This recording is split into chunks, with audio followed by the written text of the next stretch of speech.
Hello friends, चलिए शुरू करते हैं स्टोरी का पार्ट 2। राक्षस कहता है, दुष्परिणाम का असर तुम्हारे परिवार पर भी होगा। व्यापारी दुखी होकर अपने घर चला गया और उदास रहने लगा। उसकी उदासी देखकर तीनों बच्चों ने कारण पूछा। तब रतनलाल ने राक्षस के महल की पूरी बात बता दी।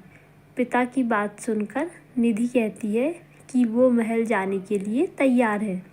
रतनलाल ने उसे समझाना चाहा कि ऐसे ही किसी महल में जाकर रहना अच्छा नहीं होगा, उसका पूरा जीवन बर्बाद हो जाएगा।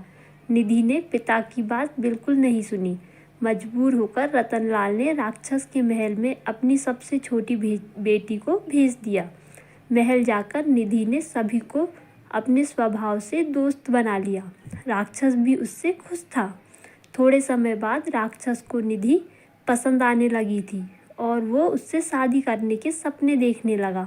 यह सपना देखते ही वो हर बार यह सोचकर डर जाता था कि वह एक राक्षस है, उससे इतनी अच्छी लड़की कैसे प्यार कर सकती है।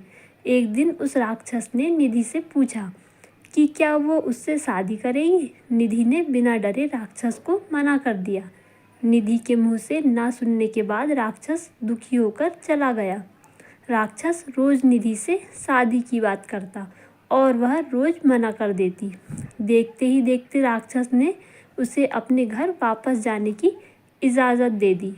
निधि बहुत खुश हुई। फिर राक्षस ने निधि को एक अंगूठी देते हुए कहा कि अगर तुम्हें कभी भी वापस आने का मन करे तो तुम इसे अपनी उंगली में उतार देना। निधि घर पहुंची और अपने परिवार के साथ खुशी खुशी रहने लगी। 2 हफ्ते बाद उसे अचानक राक्षस की याद आई। उसने अंगूठी हाथ से उतारी और महल पहुंच गई। वहां जाकर उसे पता चला कि राक्षस बीमार पड़ गया है।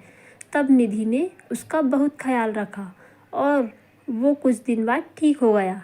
ठीक होने के बाद राक्षस निधि का बहुत अच्छे से ख्याल रखता, उसे किसी भी चीज़ की परेशानी ना होने देता था। उसका प्यार देखकर निधि को वह पसंद आने लगा। एक दिन जब दोबारा राक्षस ने उससे शादी के लिए पूछा तो निधि ने हाँ कर दी।